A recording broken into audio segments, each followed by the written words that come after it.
जब इब्तिसाम ने मुझे तीसरा बेल्ट मारा था तो बक्कल घूम कर मेरे पेट पर आ लगा था।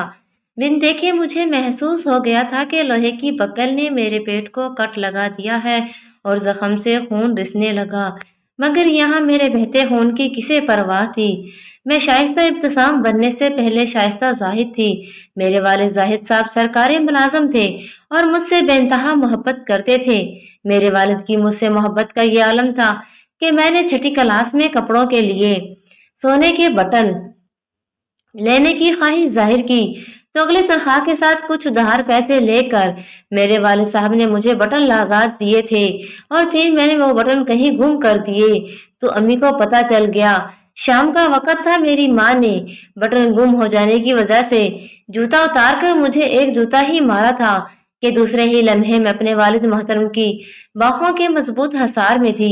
मेरी गलती पता चलने पर वालिद साहब ने मेरी माँ से सिर्फ इतना कहा, अल्लाह आप दोनों को सलामत और मेरे घर को आबाद रखे।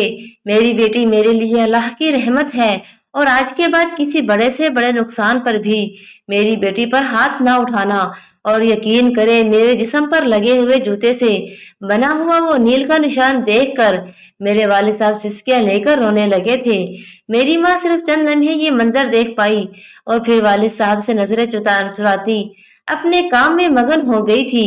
वक्त गुजरता रहा। मेरे माँ बाप ने मेरी बेहतरीन अंदाज में तरबियत की, मुझे मेरा अच्छा बुरा समझाया, शरई उलूम भी बताए, समझाए और सिखाए।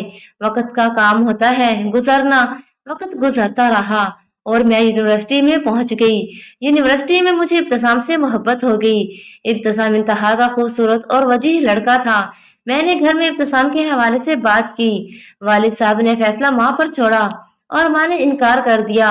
मैंने भी जिद कर ली। अब्बू ने पहले नरमी फिर प्यार और फिर सख्ती से मुझे समझाया। जब मैंने किसी भी सूरत इनकी बात नहीं मानी तो वालिद साहब ने मुझे अल्लाह का वास्ता दिया। पता नहीं क्यों मैं वक्ती तौर पर खामोश हो गई। मैंने इब्तिसाम को इनकार कर दिया मगर इब्तिसाम मक्कार शख्स था। बातों में उलझाकर मुझे कहा, इस्लाम तुम्हें पसंद की शादी की इजाजत देता है, ये तुम्हारा हक है। इब्तिसाम ने अपनी चिकनी चिपड़ी बातों में लगाकर मुझे एक बार फिर बाप के सामने ला खड़ा किया और इस बार किसी मिन्नत समाज वास्ते को खातिर में न लाते हुए रातों रात घर में मौजूद नकदी और जेवर लेकर मैं इब्तिसाम के पास पहुंच गई। इब्तिसाम ने मुझसे कोर्ट मैरिज कर ली, मेरी पढ़ाई बंद करवा दी और मैं इब्तिसाम की मोहब्बत में अंधी लड़की समझ ही ना पाई कि मैं गैर मुहर्रम की मोहब्बत में अपने वालिदैन को नाराज कर बैठी हूँ और अल्लाह की रजा तो वालिदैन की रजा में थी। मैंने पढ़ाई छोड़ दी। जेवर और नकदी इब्तिसाम की माँ ने ले ली। जेवर इब्तिसाम की बहन की शादी पर उसे डाल दिया और नकदी घर में खर्च हो गई। पैसा और जेवर जाने के बाद मेरी आखिरी जमा पूंजी मोहब्बत भी हाथ से जाती हुई महसूस हुई। इब्तिसाम भी अब अक्सर औकात मुझे टोकने लगा। फिर बात झड़कने तक पहुंच गई और आखिरकार इब्तिसाम माँ की शिकायत पर मुझ पर हाथ उठाने लगा। अब तो एक अरसा हुआ था हाथ उठाते हुए। अब तो ज्यादातर बेल्ट या बेलने ही इस्तेमाल होते थे।